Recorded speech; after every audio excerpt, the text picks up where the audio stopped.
If the proposition not P imply Q is true, then the truth value of the proposition not P or P imply Q is either true, false, multiple valued, or cannot be determined.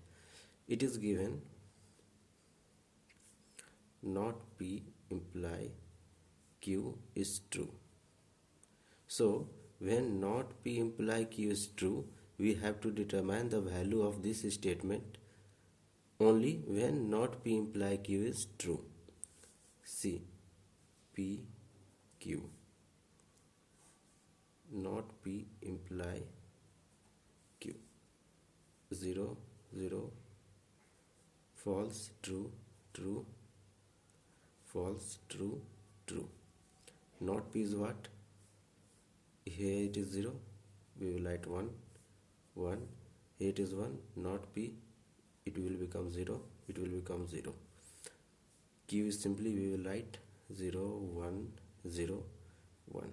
As we know, P imply Q is false whenever P is true and Q is false, and it is true in rest 3 cases. 1.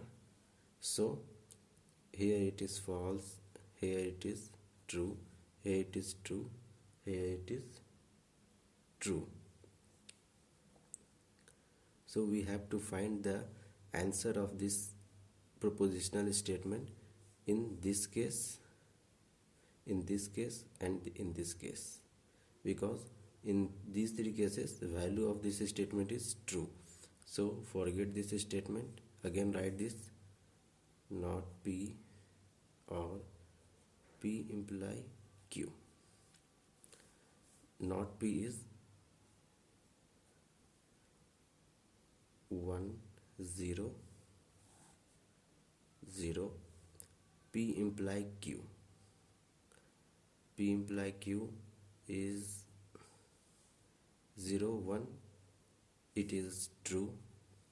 Whenever P is true and Q is false, then the statement will become false. Whenever P is true and Q is true, then implication becomes true. Again, now the result of this OR statement is 1 or 1. It is 1, 0 or 0. It is 0. 0 or 1. It is 1. So the answer will be